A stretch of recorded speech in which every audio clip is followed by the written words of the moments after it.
Assalamualaikum warahmatullahi wabarakatuh. Selamat pagi anak-anakku yang soleh dan solehah. Pada hari ini kita akan mempelajari bab 1, yaitu mari mengaji dan mengkaji Quran Surat Al-Hujurat ayat 13. Sebelum pembelajaran kita mulai, mari kita berdoa terlebih dahulu. Bismillahirrahmanirrahim. Rabbi zidni ilma warzuqni fahma. Amin. Anak-anakku sekalian, pada hari ini kita akan mempelajari mari mengaji dan mengkaji Quran Surat Al-Hujurat ayat 13.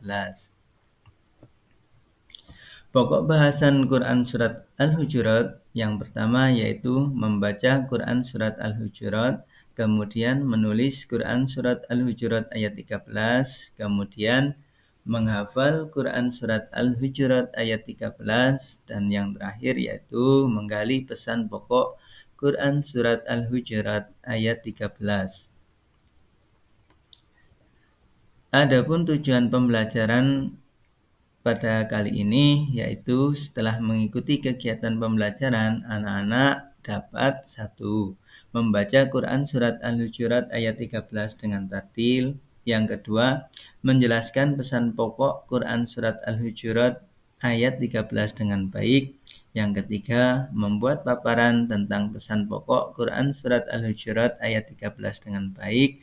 Yang keempat, menulis Quran Surat Al-Hujurat ayat 13 dengan baik. Dan yang kelima, menghafal Quran Surat Al-Hujurat ayat 13 dengan lancar. Pembelajaran yang pertama yaitu membaca Quran Surat Al-Hujurat ayat 13. Anak-anak bisa menyimak surat dibaca oleh Pak Imam. A'udzu billahi minasy syaithanir rajim. Bismillahirrahmanirrahim. Ya ayyuhan nasu inna khalaqnakum min dzakarin wa untha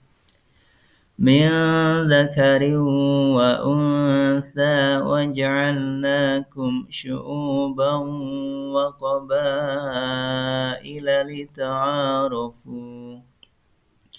Inna akramakum indallahi atqakum.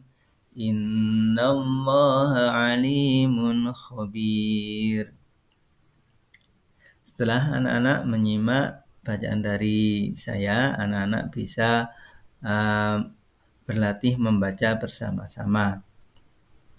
Anak-anak juga bisa membaca secara bertahap sesuai petunjuk di bawah ini. Ya ayyuhan nasu inna khalaqnakum min dzakarin wa untha waj'alnakum syu'uban wa qabaila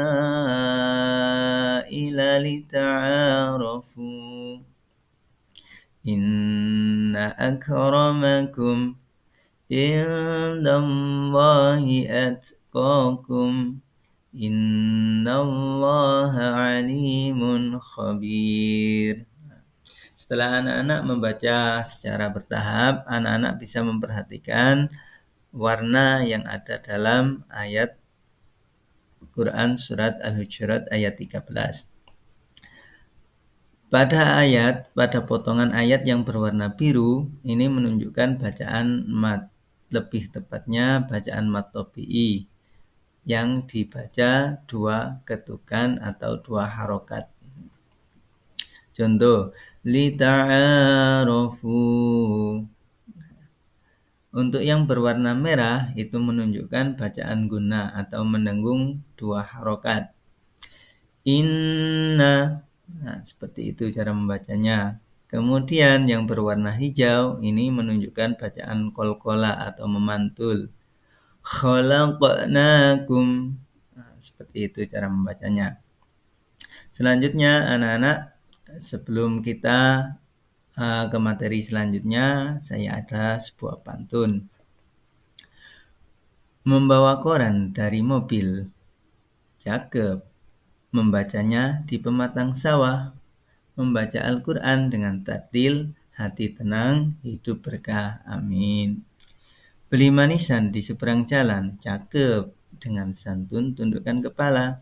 Jangan bosan baca Al-Quran. Satu huruf pun dapat pahala. Ke Semarang beli jamu. Cakep. Supaya kuat untuk bertahan. Terangkanlah aura rumahmu dengan sholat dan Al-Quran. Ya. Selanjutnya anak-anak yaitu mengartikan surat Al-Hujurat ayat 13. Perhatikan arti kata-kata Quran surat Al-Hujurat ayat 13. Ya ayyuhan nasu, wahai manusia, inna khalaqnakum, sungguh kami telah menciptakan kamu, min dzakarin, dari seorang laki-laki, wa untha, dan seorang perempuan, wa ja'alnakum, kemudian kami jadikan kamu syu'uban, berbangsa-bangsa, wa qabaila, dan bersuku-suku, lita'arafu, agar kamu saling mengenal. Inna akramakum, sesungguhnya yang paling mulia di antara kamu, indallahi, di sisi Allah, atqakum, ialah orang yang paling bertakwa. Innallaha, sungguh Allah, alimun, maha mengetahui, khabir, maha teliti. Adapun arti secara keseluruhan sebagai berikut. Wahai manusia, sungguh kami telah menciptakan kamu dari seorang laki-laki dan seorang perempuan. Kemudian kami jadikan kamu berbangsa-bangsa dan bersuku-suku agar kamu saling mengenal. Sesungguhnya yang paling mulia di antara kamu di sisi Allah ialah orang yang paling bertakwa. Sungguh Allah maha mengetahui, maha teliti. Adapun pesan pokok Quran surat Al-Hujurat ayat 13 yang pertama adalah perbedaan yang terjadi di antara manusia adalah merupakan ketetapan Allah atau sunnatullah. Yang kedua, Allah menciptakan manusia bersuku-suku dan berbangsa-bangsa adalah agar mereka saling mengenal. Dan yang ketiga, orang yang paling mulia di sisi Allah adalah orang yang bertakwa. Orang yang bertakwa artinya orang yang menjalankan perintah Allah dan menjauhi larangan Allah. Selanjutnya anak-anak, setelah pembelajaran kita selesai, kita lanjutkan tugas yang pertama, yaitu anak-anak memasangkan ayat dan terjemahannya seperti yang ada di LKPD yang telah Bapak bagikan.